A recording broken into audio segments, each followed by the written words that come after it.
రక్షణేలే రాముని స్టోరీ.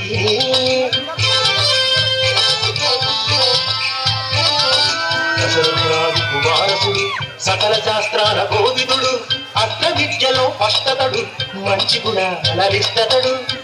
ఎట్లుంటాడో ఎరికేనా? Blue colour లా పక్కకుంటాడు. లక్ష్మణుడని బ్రదరున్నాడు, అన్నకి అండగా నిలిచాడు, సెల్ఫిష్నెస్ ని విడిచాడు, సేవే గొప్పని తలచాడు. బ్రదర్స్ ఒకటే గాని కలర్స్ వేరా నాని. సమాచారమేనా సార్ నీకు?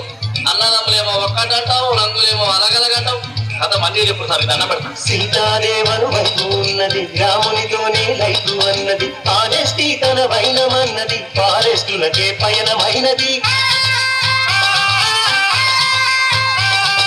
రాముని సేవకు తొలివంతు అతి బలవంతుడు హనుమంతు, నమ్మిన వంతుగా రాముని పదముల చెంటే ఉంటాడు, పదముల చెంటే ఉంటాడు. సూర్యునికి కోతి లెక్క ఉంటాడు కానీ రామస్వామిని ఎవడన్నా ఏమన్నా అన్నాడనుకో కుక్కని కొట్టాడు కొడతాడు. అసలు నేను ఎవరైనా మాట్లాడమంది సార్ ఇప్పుడు ఈ నోరు మూసి పక్కలాకి వెళ్ళిపోతాడు. ఇప్పుడు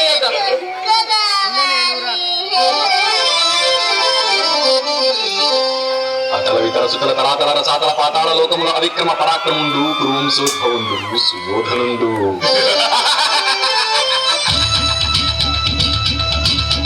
రాజు సోదరులు 100 ఆ మానవులతో ఉండరు. వాటాలలోన వాదమొచ్చింది, దిగ్బారు దాకా తీసుకొచ్చింది.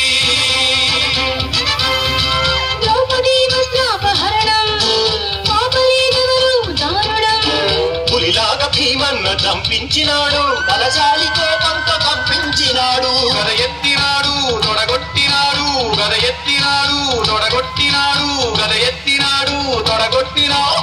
ఆ రాజు గుండెల్ని చీల్చుతానంటూ నిండు సభలో తాను ప్రతినబూనాడు. క్లైమాక్స్ లో ఫైటింగ్ షురు అయింది. భీముడు గద తీసిండు పిసికిండు, దుర్యోధనుడిపి గద తీసిండు పిసికిండు. ఎవరి తొడల అన్నాలు పట్టున్నారు. ఆడు కొట్టిండు, ఈడు కొట్టిండు, వాడు కొట్టిండు, ఈడు కొట్టిండు, తలకాయ కొట్టిండు, కాళ్ళ కొట్టిండు, కళ్ళు కొట్టిండు, తలకాయ కొట్టిండు, కొట్టిండు కొట్టిండు. అరే ఎంతైనా భీముడు హీరో కదా భాయి, దుర్యోధనుడు ఖాళీ విలన్. ఏమైతుంది? భీముని చేతుల కుక్క సాగు నచ్చాడు. అయ్యో మళ్ళీ గుర్తు చేశాడు రా. అయితే ఇప్పుడు ఎట్లా? నువ్వు చెప్పు, నువ్వు చెప్పు, నువ్వు చెప్పు. శ్రీశైలం మధ్యలో వచ్చాడు కదా కానీ నువ్వు చెప్పరా చాలి. అరే రే రే రే చిన్న పోరన్కి కథ చెప్పనీకి వస్తలేదురా. ఏం చదువుకున్నారు మీరు? ఈ స్టోరీ నేను చెప్తా, చెవులు పెట్టి నుండి. 7 లోకాల ఏడుంది అంతటి అందమ్మ, పుత్తడి బొమ్మలే ఉంటుంది బ్రదరు బాలనాగమ్మ.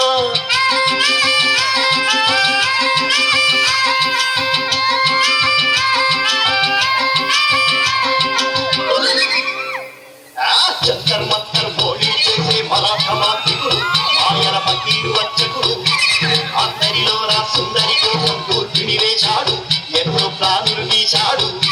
దూర్పినిలో నా బాలనాగమ్మ రూపం కనిపించి ఆమెను ఇట్టే మోహించి వేషం వేసుకొచ్చాడు జిత్తుల మాంత్రికుడు, మాయల పకీరు వంచకుడు. అప్పుడు ఏమైందో ఎరికెనా? మాయల పక్కీరుగాడు తన చేతులున్న మంత్రం కట్టెతోటి బాలనాగమ్మ తలకాయ మీద ఒక్కటేసి గంతి బాలనాగమ్మ మారిపోయింది. ఎలా మారిపోయింది? అదే మారిపోయిందని చెప్పినా కదా. అదే ఎలా మారింది? ఎన్నిసార్లు చెప్పాలి భయ్? కాపులు మాత్రం టోటల్ మారిపోయింది. చెప్తావా లేదా? చెప్తావా లేదా? చెప్పా నీకు అన్నం పెడతా. చెప్పు. కొడతారా? అందరూ కొడతారా? డౌట్ ఏం లే. చెప్పినా చెప్పకుండా కొడతారు. మ్యాటర్ అసంటిది. మీ చేతులలో నీ దావనికి కుక్క లెక్క మారింది మరి.